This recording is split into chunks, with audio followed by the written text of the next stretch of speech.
Cooler just does like absolute map lockdown once you give him the map. There's like no breathing room, and he's just so smart.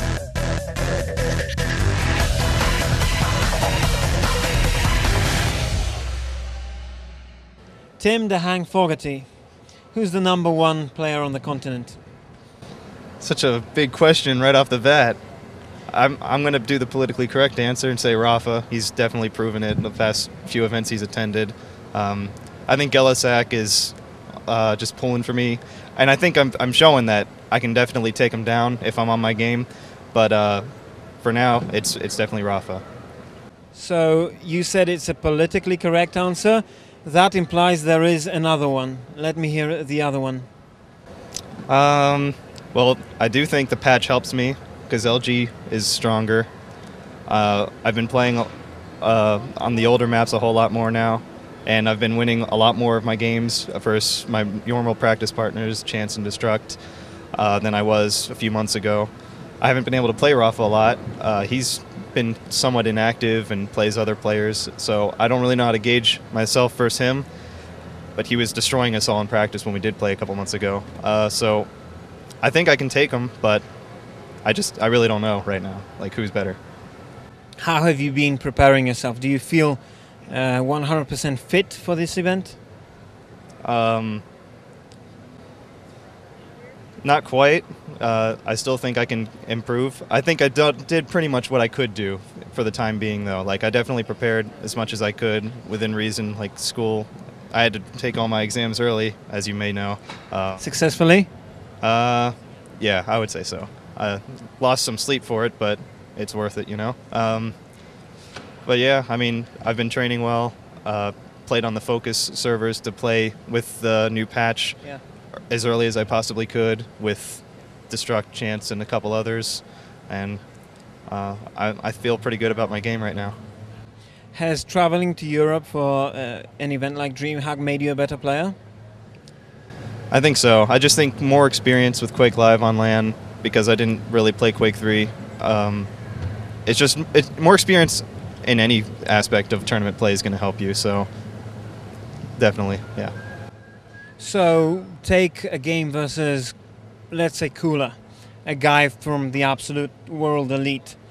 What has playing versus Cooler in particular taught you? Well, I mean, obviously you're behind in terms of dueling experience. Cooler has won more tournaments than you have been to, probably. So what exactly, what does a player like you, still on the rise, take away from a match like versus Cooler? I really do actually think I learn a lot just from playing and perhaps losing to him, because the way he controls the map, like, he doesn't do it the way Rafa does. He's just so fast, and like Rafa's quick. But when I play my normal partners, Destruct, Chance, and so forth, like, they're definitely very good opponents, but Cooler just does like absolute map lockdown once you give him the map. There's like no breathing room, and he's just so smart. So I feel like that's another, like, obviously you know that that's a way you can play, but without practicing it constantly and like seeing it constantly, you're not going to perform as well as you normally would. So having experienced that a couple times now, I think I'm in better shape right now. Your group is, well, everybody expects you and Rafa to go through. Gelisak may be on a stroke of luck. That's how the people see it. But the other group, on the other hand, is very open. What do you think about that? Who's going to go through there? I think the safe bet is to say at least Destruct will go through.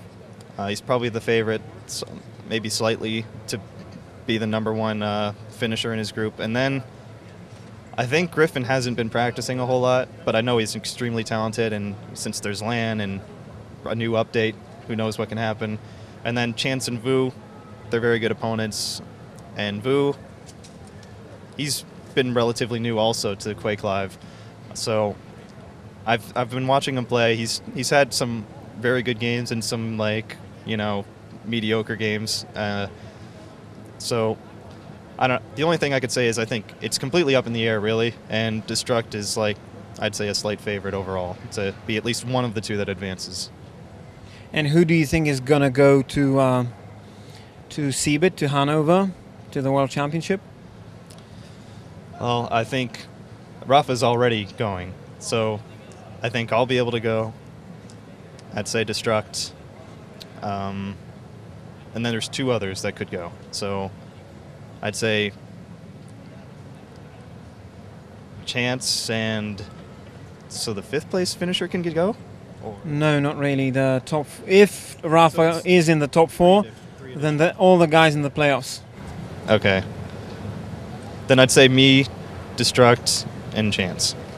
Whose scalp would you want to pick up most in the World Championship if you qualify? Who would I want to basically beat? Yeah. Like, The hardest, like, I want to own this guy, this particular person.